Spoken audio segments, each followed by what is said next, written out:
In this parsha, after the story of Machloikas Korach, the Torah tells us that Hashem says, "Va'ani hini nasati l'cho es mishmeres trumoisei l'chol kodshei b'nei Yisrael," that Hashem is promising Aaron and his children various different gifts that the Bnei Yisrael are going to have to give them, called matnos kohuna. How is this connected to Machloikas Korach that says earlier in the parsha?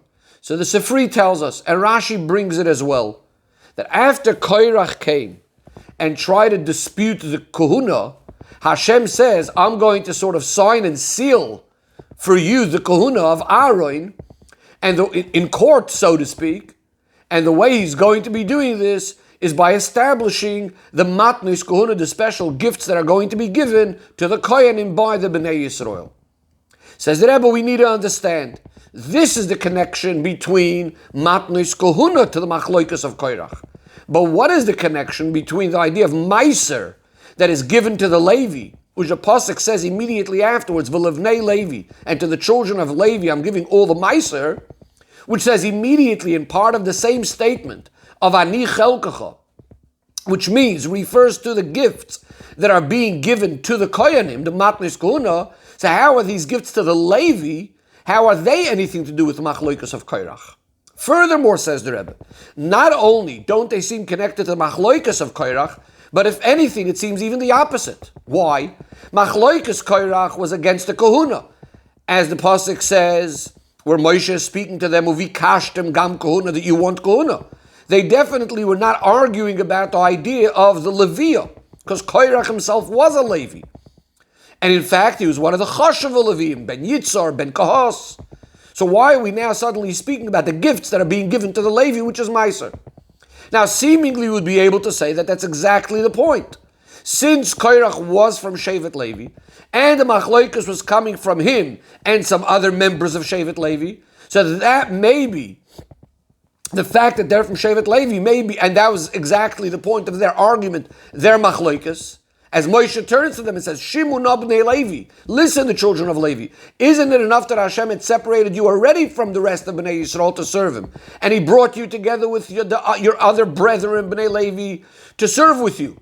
And now you want kahuna as well? So since it's all stemming from this idea of them being Leviim, perhaps we could have made a mistake and think that as a result of this, chas v'shalom, somehow the Leviim now lost their chashivus, their prominence. And maybe now they no longer have this task and this job. And this is why Hashem is saying, together with the gifts of kahuna, he's also speaking about giving the meiser to the Bnei Levi, which tells us that Bnei Levi still remained with all of their importance. However, says the Rebbe, it's difficult to say this, because from the fact that the Torah puts the meiser together with behemshech, in continuation to the matnes kahuna, in fact, it's with that vav, hamoisif. It says, V'livnei Levi. Following from the matnes kahuna, it says, and the Bnei Levi get the meiser. It seems to be implying that the connection of meiser to the Leviim with machloikas, the meiser to the Leviim with machloikas Korach, is in the same category, in the same way as the matnes kahuna are related to machloikas Korach. In other words, just like matnes kahuna is coming to emphasize the greatness of the kohanim, in a similar way, the meiser to the Levi is coming to somehow bring out their greatness, and not only to negate the fact that we shouldn't think that they're being punished or something. Another point, says the Rebbe, since, as we know, all matters of Torah are completely precise and accurate, we need to say that the connection between these matnos kahuna and Leviah to the machloikas of Korach is not only in a general way, that the matnos kahuna are just like a general sign and a proof to strengthen the kahuna of Aaron after there was some sort of complaints against it, but that somehow the content of what matnos kahuna and Leviah are all about are very much connected to the machloikas Korach. Somehow they are going to be the response, the answer against the claims and arguments of Korach. How do we understand all of this? So the Rebbe says, we discussed already another time at length, this is another Sicha L'kutei Sichas, that which it says in the Sefer Noya Meli Melech, that the idea of Korach, which the Targum says on the words Vayikach Korach, the Targum says Ve'ispeleg Korach, Korach came to separate, to cause machloikas. So it says in Noya Meli Melech that this is similar to the separation that Hashem made, the Rokia, the firmament that Hashem made, in the beginning of creation, between the upper waters and the lower waters, separating the upper realms and the lower realms. And this is really what Korach had in mind also with his machloikas against the kahuna of Aaron. And that is, since a kohen is removed from the world, he's involved completely with matters of kedusha. To quote a pasuk, "Vayibodel Aaron la'akdisha," Aaron was separated to be holy, kodesh kadoshim, to be the holy of holies, him and his children. Especially Aaron, a kohen gadol, regarding whom it says, "Umin hamikdash lo yetze," that he's not supposed to go out of the mikdash. So he's completely removed from the world. Comes along Korach and argues, "Madua tisnasu al kahal Hashem." What does he mean by this? Why and how? In other words, why should it be that the way you are should be over the Yidden, in the sense that you should be having an influence on the Yidden over kahal Hashem? In other words, why are you trying to impact the Yidden with your greatness? You want to have some sort of connection to impact them. As if you're the leaders of kahal Hashem, and you want to lift the rest of the Yidden up as well to also be removed from the worldly things. While really the idea of the rest of the Yidden, their avoid, is about being involved with Gashmias. Make the Gashmias into a vessel for Elikus. So Korach is looking at the idea of Kahuna and saying that you shouldn't be influencing the rest of the Yidden. Your idea is to be holy, remain removed, and don't bother with trying to elevate the rest of the Yidden. And this is what, and says the Rebbe, this is also, we can understand why his argument of Madua Tisnasu al Kahal Hashem is not in contradiction to the fact that he himself and the people with him wanted to be Koyanim. Because Korach wanted a different type of Kahuna, the kind of Kahuna that's not related to the rest of the congregation. In other words, the Koyanim remain separated or removed from the people, and not in a way of Tisnasu al Kahal Hashem that they're going to try to influence somehow the people as well. The Rebbe gives now some examples of this sort of idea, of sort of an extreme way of, a gvuradik way of serving the Eibishter completely removed from the world, which is similar to what Korach had in mind. The Rebbe says we find, for example, within the world of Kedusha itself, we find, for example, Shammai, because of his very, very strict way. So we know when the convert came to him and wanted to convert, made different conditions, learning Torah on one foot, etc., the Gemara tells the story, Dochfoi ba'amas habinyan, Shammai chases away these converts with the yardstick that was used for measuring, for building. In other words, he's completely negating them, completely pushing them away. Because, in other words, as far as that sort of avodah, it's an avodah of being completely strict and removed. And we know that Beis Shammai, in the place of Beis Hillel, the Beis Hillel passing something, we don't count Beis Shammai's halacha at all, because Beis Shammai's style was being, the pasuk says v'sam derech, the Gemara explains v'sam is from the word v'sham, which means evaluating. Shammai was very, very strict and very precise in evaluating every single thing, weighing every single thing. But this is a particular sort of avodah of being extremely strict, and this is not really to do with the rest of the world. Another example, says the Rebbe, we find by Reb Shimon ben Yochai and his colleagues, that again, Reb Shimon ben Yochai had the attitude of Teirasa Yumnase, and we don't have to go to work, but the Gemara says this was an extreme case of way of serving Hashem, but many people tried Reb Shimi's way, and it didn't actually work out for them. Another example, says the Rebbe, Rabbi Elazar, the son of Reb Shimon, and his colleagues. So we know that Rabbi Elazar, after leaving the 13th year out of the cave, when he looked at something in the world, because he was so holy and removed, so this was causing destruction in the rest of the world around him. So again, these are examples of certain people that remain very, very removed from the world in an extreme way, and the Rebbe is saying these are some examples to something like what Korach wanted. The Rebbe says now we could start understanding why the whole idea of Matnos Kahuna comes following the Machloikas of Korach. Because what is Matnos Kahuna coming to say? This is coming to express the connection between the Yidden and the Koyanim. The Yidden are giving from their produce and from their possessions to the Koyanim that are removed from the world. In other words, they are lifting up the Gashmiistic things to become Matnos Kahuna, to the extent that it can be said about this, that Hashem is saying, Ani chelkecha, I am your portion. In other words, we're giving this to Hashem. Hashem then gives it to the Koyanim, but this is really giving it to Hashem. So this is the explanation of why Matnos Kahuna follows what Korach was arguing. However, the Rebbe says, seemingly this is still not enough. Why not? Yes, it's true that Korach was arguing against the Kahuna, and specifically on the Kahuna of Aaron. His Kahuna and the Geder Kahuna is that, as we said, the right way is that there should be some sort of connection, but still in some way removed, as we just said over here. But since the idea is, again, since Korach thinks that it should be completely removed, and the idea of Matnos Kahuna is that no, there is a connection, so the question becomes now, is that if we do want a proper connection between Elikus and the world, so seemingly, how should have we corrected this? In a way that the things of the world should completely be given over to the Eibishter. In other words, that seemingly would have been the absolute connection between the Elyon and the Tachton, where something of the world becomes holy completely. So the Rebbe's question is, why are we specifically focusing on Matnos Kahuna that don't really become holy? They're given to the Kohen, but they don't become holy. Why don't we do something that makes the object completely holy? For example, karbonos that are brought on the Mizbeach, they're brought to the Eibishter and they become completely holy, as opposed to Matnos Kahuna, which generally are for the benefit of the Kohanim get to eat it, some of them actually remain chulin. So if the whole point was to negate Korach's argument, we should have taken the Gashmis and make it completely holy. Before getting back to this, the Rebbe has a look at something else, and we'll see how it all connects.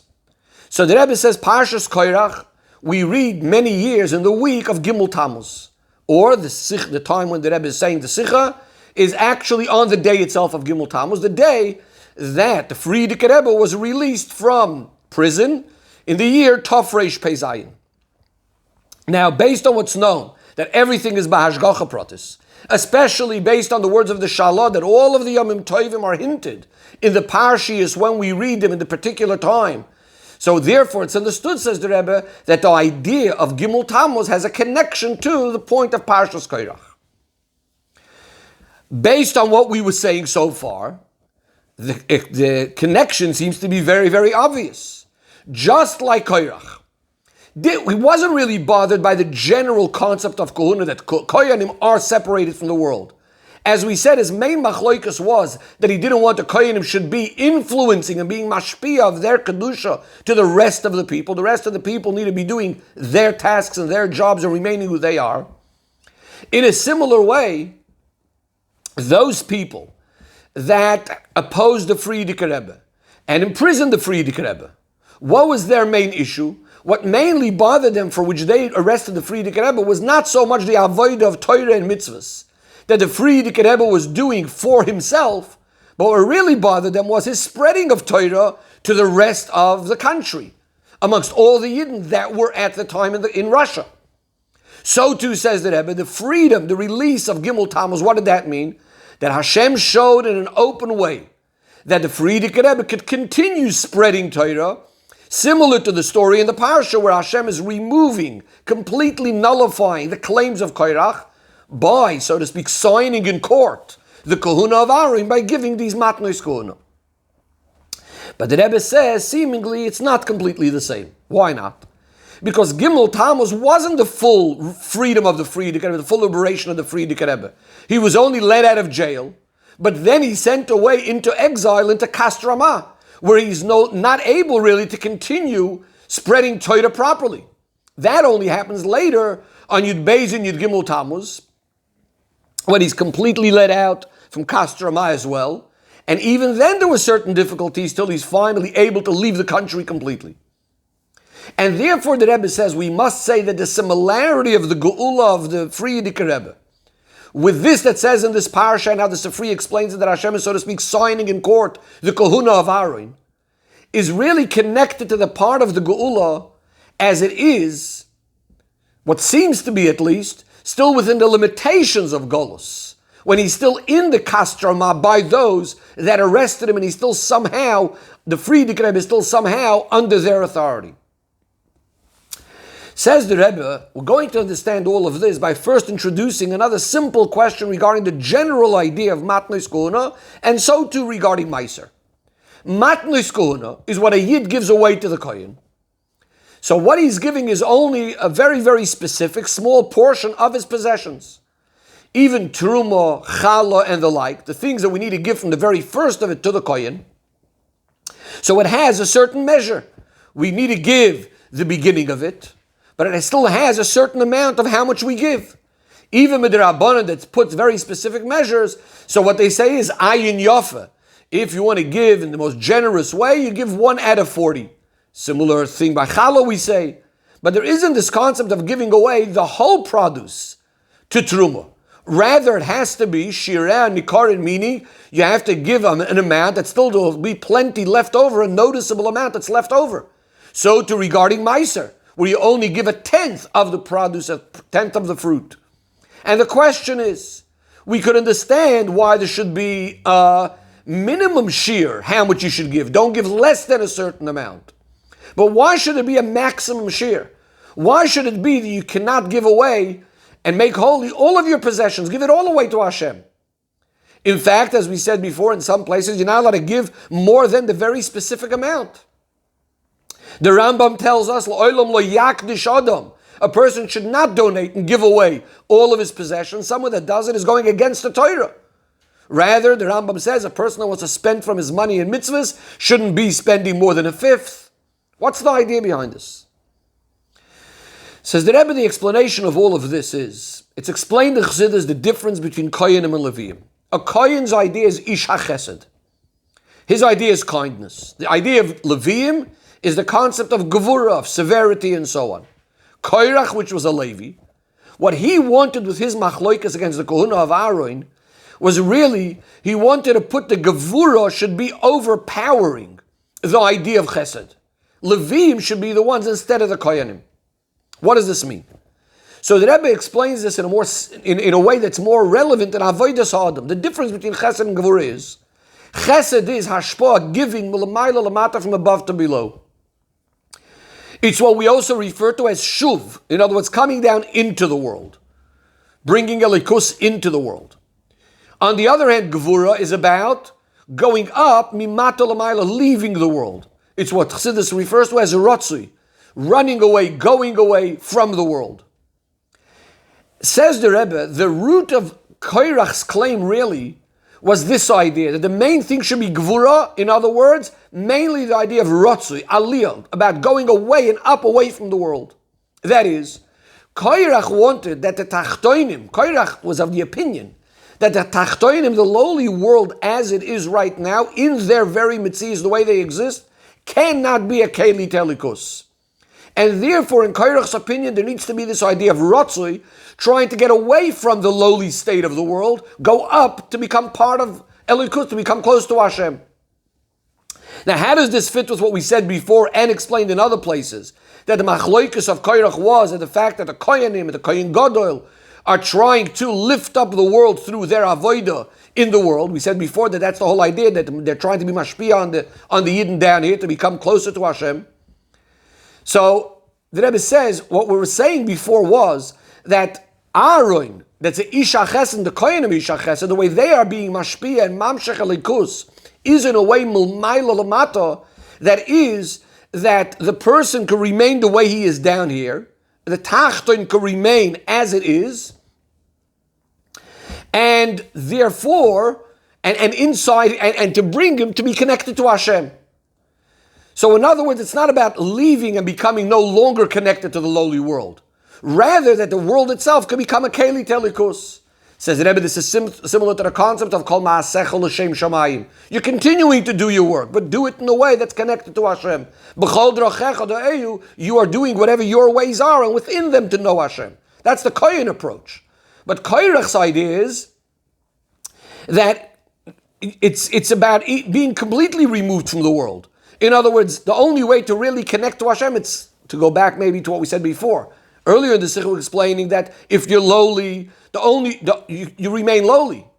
But there's no way for the person that's low down, he's not going to be able to remain who he is and how he is and bring the likus down there. If anything, he has to leave it completely or remain where you are.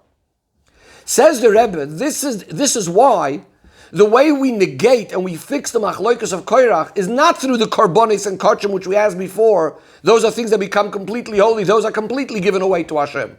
Those are brought on the Mizbeach. But it's specifically the matnei skuna. Why? When we bring a carbon, and generally the idea of kachim when a person is donating his possessions to Hashem, so there we don't have so much this idea that the tachtoin itself, the lowly gashmi is the thing itself is becoming a keli telikus. Because what happens to a carbon? It's leaving the domain of being choil, of being something ordinary. It's sort of leaving the connection to the person down here, and now it's just becoming completely holy. We're bringing it on the Mizbeach.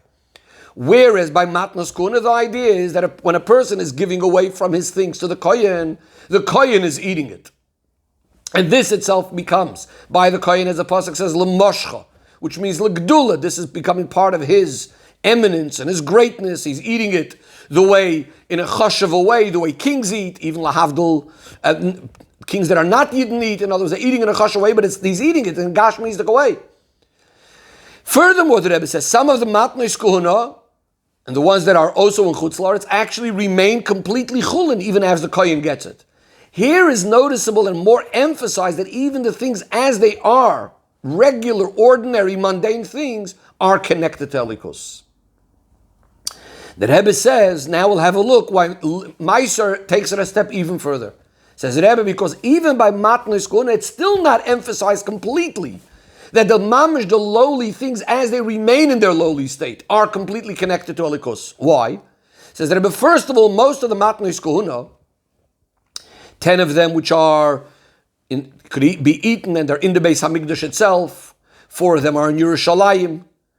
But most of the matnei skuna, first they have to become kadosh, and then there's the chiyuv that we give it to the kohen, and the kohen, as it says, are as if they are taking it from Hashem. So too, says the Rebbe, even the things like truma and bikurim and challah, there's also the idea that you take and first give it away to Hashem, and then it's being given to the kohen, as the pasuk emphasizes, reishisam asher yitnu la Hashem.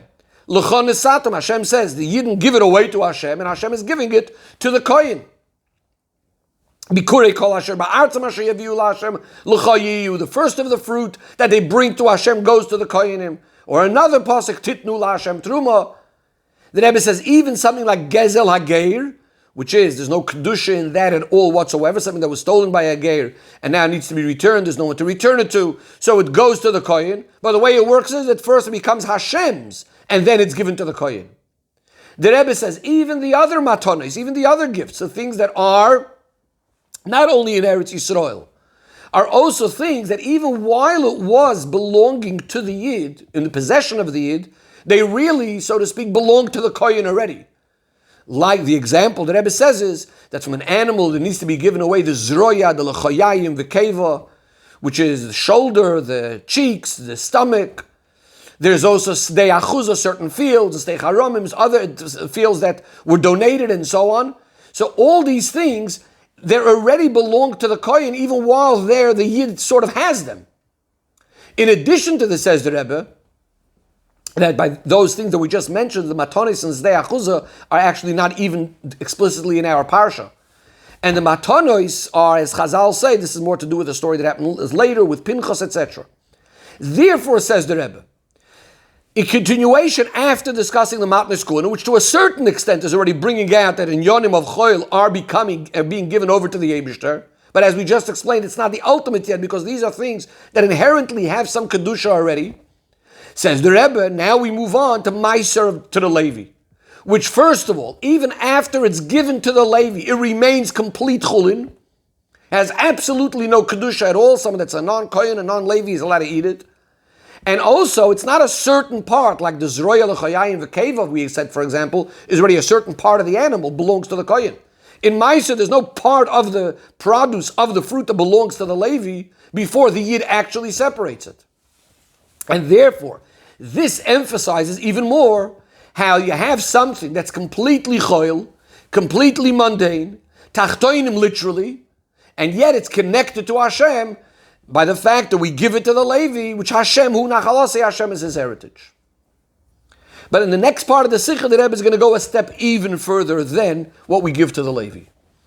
But first, the Rebbe says, one of the claims and one of the arguments that Korach had started off his machloikus with Kunas Arwin was that he said that a talis that's all of tchelas, is it exempt from tzitzis? Chassidus explains that the argument of Korach was that the idea of a talis is a garment. It surrounds, it encompasses the person. A talis that's all of tchelas represents a concept of a makif, something that's completely surrounding. And he was arguing that the makif doesn't need tzitzis, doesn't need the threads, the strings, those strings that come out of it, which would represent when something comes more in a pnimius, more in an internal way. And this is the way he was trying to bring out his machloikas against Kunas Arin. Again, this is something explained much more in Chassidus. What does this mean in Avodas Hashem? In a subtle way, says the Rebbe.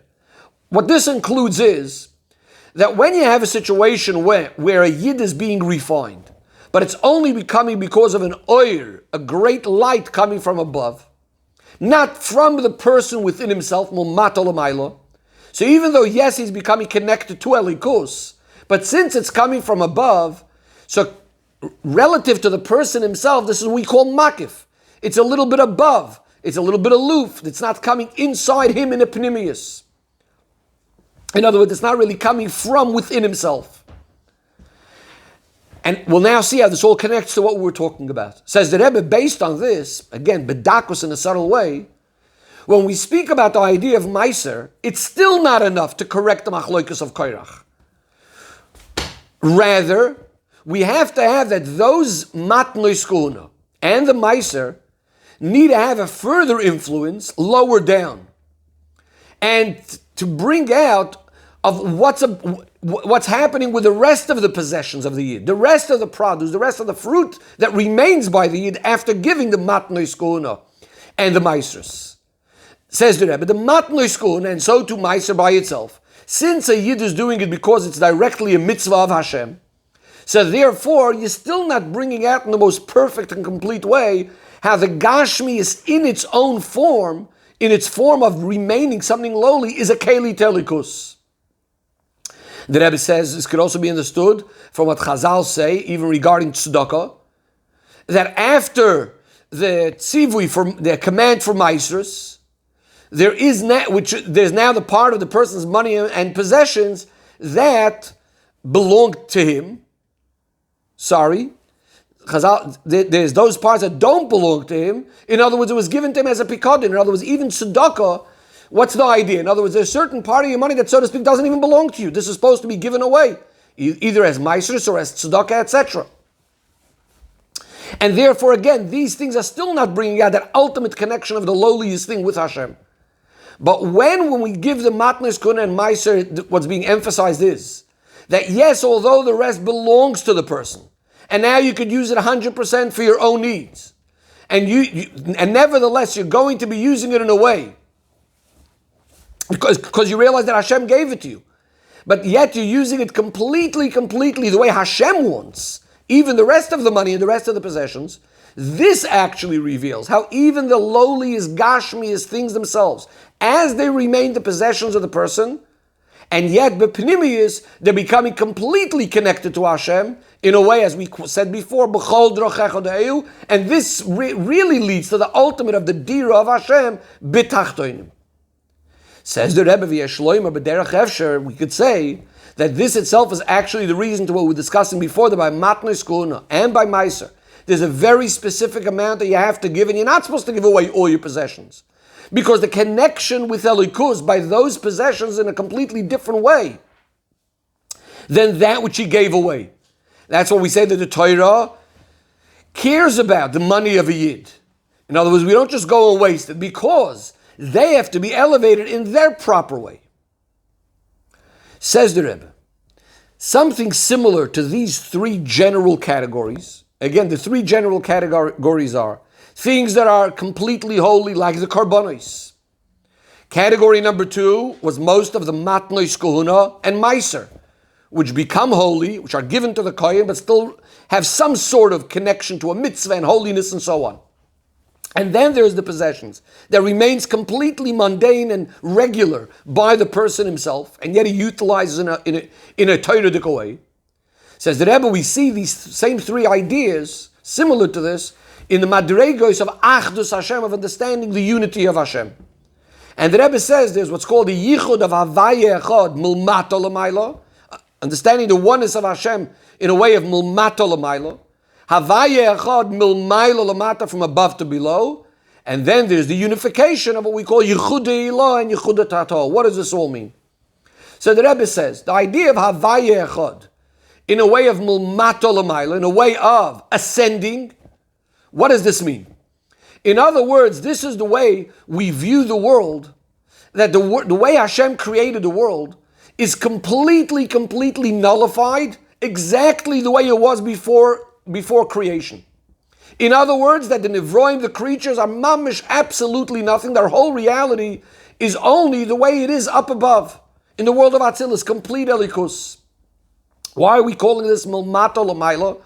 It's mainly what it causes by the person is that sort of motion of going Milmato L'maylo. In other words, what it brings out by the person is an avodah of separating himself from the world, escaping the world, removing himself from the Gashmis to a certain extent. The Rebbe says this is more like the life or the avodah of tzaddikim, which are completely removed from Gashmis.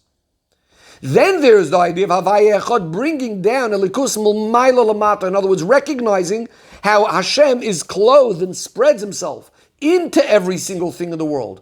It's not about looking how the world is up in Atzilus. It's about having Elikus down in our world. In other words, there is a world, but the Metzius of the world itself is godly. This Darga of Yichud brings out the avoid about a person, not of running away, escaping, removing himself from the world. On the contrary, to be involved with the Gashmias. He's enjoying the Gashmias thing, but that itself is in a godly way. Says the Rebbe, but even this Yichud, even though he's together with the Dover Gashmi, in other words, there's the Yichud of the Elikus with the Gashmis, but nevertheless, they still seem to be like two separate things that connected and united. There's Elikus and the physical. But then we have what's called the Yichud of Yichud Ilah, the unification of Yichud Ilah and Yichud Tato, where here is felt as the whole Metzias, the whole existence of the Gashmis, and the person's doing of the Gashmis and his pleasure is completely a matter of Elikus. In other words, they united completely. Says the Rebbe, now we could start understanding much more the connection between Gimel Tammuz and Parshas Korach. On Yud Beis and Yud Gimel Tammuz, when the Frierdiker Rebbe is released completely, even from that Golus of Kastrama, here it's not being expressed in the fullest way how the work of spreading Torah and Yiddishkeit impacted that even the Tachtoinim, even these lowly people that arrested the Frierdiker Rebbe, should also be agreeing to the spreading of Torah and Yiddishkeit. Because the Frierdiker Rebbe is then leaving these people. Even though generally in that country they're still acting against Yidden and Yiddishkeit, but the Frierdiker Rebbe is now leaving their domain. It's specifically on Gimel Tammuz, when these communists, had sent the Frierdiker Rebbe to this Golus of Kastrama. And as the Frierdiker Rebbe goes there, even before he arrives there, he's already organizing that in Kastrama, children should be gathered, boys should be gathered and made a cheder, and that the mikveh should be fixed. And he says chassidus over there, etc. That specifically brings out this idea much more that the Tachtoinim, the very lowly place itself, and these lowly people, as they are in their lowly estate, they're still keeping the Frierdiker Rebbe in Golus. And yet they sort of themselves are agreeing to this spreading of Torah and Yiddishkeit of the Rebbe. This is similar, says the Rebbe, to what we were just saying, that the Shleimus, the perfect correction for what took away, what canceled, what nullified the Machloikas of Korach, is that the physical things, as they remain in their lowly estate, we come to recognize how bepnimius they are really Elikus. Says the Rebbe, based on all of this, we could say that these three ideas again, which nullified and corrected the Machloikas of Korach, these three levels, are also hinted in the special Torah and the special teaching that the Rebbe, that the Frierdiker Rebbe said as he came out of jail, just before he went off to Kastrama. And this is what the Frierdiker Rebbe said. Mir betin, we request by Hashem Yisborich, Yehi Hashem Elokeinu Imanu, Hashem should be with us, Kasher Hoyim Aviseinu, like he was with our fathers. Al Yazveinu V'al Yichenu, he shouldn't abandon us, he shouldn't leave us. The Friedrich Rebbe goes on and says, Hashem Yizborech, Zol Zayin mit uns, he should be with us. Ved Zayin mit uns, he will be with us. Kasher Hoyim Aviseinu, like he was with our fathers. And the Friedrich Rebbe says, even though we are not similar to Avoseinu, they were Bali Mesiras Nefesh Bepoil Mamish for Torah and mitzvahs, etc. And yet we're asking that Hashem should be with us. So the Rebbe is going to explain how here we had also these three ideas that we were speaking about. But first the Rebbe introduces some questions. We need to understand, number one, in the request, Yehi Hashem Elokeinu Imanu. So we know that there are different names of Hashem. The name Havaya means how Hashem is Hoya, Hoy, V'Viyeh, past, present, and future, all together. In other words, this represents a level of Elikus that's completely higher than being connected to the world. And therefore, you might have to say that Hashem should be, this level of Havaya should be Imanu, should be with us. But the name Elokim, which really Elokim means, that Rebbe brings what says in Shulchan Aruch, that the Eibishter is the strong one that has the power, the ability, in the upper and the lower worlds. What does Elokeinu mean? That Hashem is our koyach, that Hashem is our chayas. Clearly the word Elokeinu already shows that Hashem is with us. So then, seemingly, there's no need to add the word Imanu. If you're speaking about Elokeinu, so you could say Yehi Hashem Imanu. But why Yehi Hashem Elokeinu? Once you're saying Elokeinu, automatically means he's with us. A second question that Rebbe asks is, once Hashem is Imanu, this is already much more than just Al Yazveinu V'al Yichenu, that Hashem shouldn't leave us and abandon us. So what is that adding? And finally the Rebbe asks, the Friedrich Rebbe says, even though we're not similar to our Avos, who are Bali Mesiras Nefesh B'Poil Mamish for Torah and Mitzvahs, and the Rebbe asks, the Friedrich Rebbe clearly in those times was in a state of Mesiras Nefesh B'Poil, even as he was sitting in prison and afterwards. So what does it mean like we're not Mesiras Nefesh like our Avos? And even if you want to say that it's because of the humility of the Rebbe, that he considered his Mesiras Nefesh not similar, not on the same level of his Mesiras Nefesh of our Avos, so he didn't have to say it in a way that sort of completely is negating this idea of Mesiras Nefesh B'Poil. He says, even though we're not similar to our Avos, who are Bali Mesiras Nefesh B'Poil Mamish, it seems to be negating the whole idea of Mesiras Nefesh completely. So the Rebbe says the explanation is that the Rebbe, the Friedrich Rebbe, wanted to be Poil, wanted to affect the Geula for all Yidden, even for those that the Friedrich Rebbe calls B'Shem Yisrael Yechuna, that they're only called by the name Jewish. And therefore he brings specifically this pasuk, Yehi Hashem Elokeinu Imanu, with the addition that even though we're not similar to Avoseinu, meaning that even those Yidden that are not similar to Avoseinu, that don't have Mesiras Nefesh practically for Torah and Mitzvahs, they too should have Havaya Elokeinu Imanu, Hashem should be with them like he was with Avoseinu. Says the Rebbe, according to what we explained, that the Friedrich Rebbe wanted to accomplish the Geula also by these people that B'Shem Yisrael Yechuna, these people that are very far from keeping Torah and mitzvahs. In other words, despite their level of keeping Torah and mitzvahs, the Friedrich Rebbe wants to bring out this Geula by them as well. So the Rebbe says, we can now say that when he says Agam, even though we're not similar to Avoseinu, the Friedrich Rebbe was hinting to what it says in the Medrash. The Medrash says, regarding this pasuk, to explain it, so the Medrash says, Shloim is saying to Hashem the following mashal: if you have a king that hires workers, and if they do their work perfectly, they do it well, and the king pays them, obviously this wouldn't be considered a major praise to the king that he's paying his good workers. When would you say the king is really praised? If he hires workers that are bad workers, they're not doing their job, and yet he pays them, this is considered something very great. And this is what the pasuk says the Medrash, Yehi Hashem Elokeinu Imanu, Kasher Hoyim Aviseinu. In other words, that the Friedrich Rebbe in a similar way is trying to bring this Yehi Hashem Elokeinu Imanu also for these people, this Geula, for these people that are, so to speak, like those Poyalim Roim, for the workers that are not doing a good job. Says the Rebbe, now we can understand how in this pasuk and in this statement of the Friedrich Rebbe, we have all three levels that we were speaking about before, corresponding to these three levels. Number one, says the Rebbe, we have the concept of Havaya Elokeinu. Havaya Elokeinu means how Hashem is becoming Elokeinu, our Koyach, our Chayas, which is the level of the person's whole Metzius, in a revealed way, is purely godliness. That's the highest level. That's like what we said before about Kodshim. The next level is Hashem Elokeinu Imanu. We asked, what's the addition of Imanu? That is, that on the one hand, the person is a separate entity for himself, but Hashem is with him. But that itself, that Elokeinu is Imanu, that itself is telling you already that he's very much connected to Elikus. That's the second level. That was more similar to the Truma and Meiser that we spoke about. But then we come to the next level. Al Yazveinu v'Al Yichenu. We're asking Hashem not to abandon us.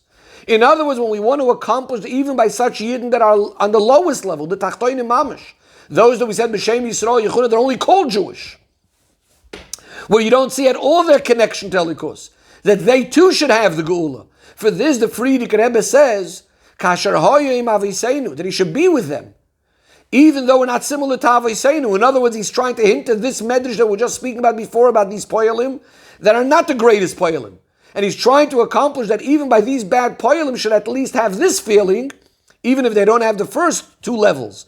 But at least they should have the feeling about Al Yazveinu v'Al Yichenu, that even as they are in their lowly estate, it's visible, it's noticeable that the Chaz v'Sholem not separated and not abandoned and left separated from Hashem. Says Rebbe, this is really where it's expressed, this idea that even those that are Tachtoinim, in their open and revealed way, really even they are connected to Elikus, that no matter what level a Yid is on, nevertheless, be'emes and be'pnimiyus, his metzius is always Elikus. And to use the expression again of the Friedrich Rebbe, that Kol Ish Yisrael, every single Yid, regardless of his personal state and Shmiras Akiyim HaMitzvahs, his heart is always complete and sincere and with Hashem and His Torah. And this actually caused that even the Tachtoinim of the world, even those people that arrested the Friedrich Rebbe, as they are in their state, they're still the communists. And yet they are being masking for the spreading of the Torah of the Rebbe, and finally helping along to his freedom and his Geula Kepshuta. The Rebbe concludes and says, since Hayomim Ha'elu Niskorim V'Nasim.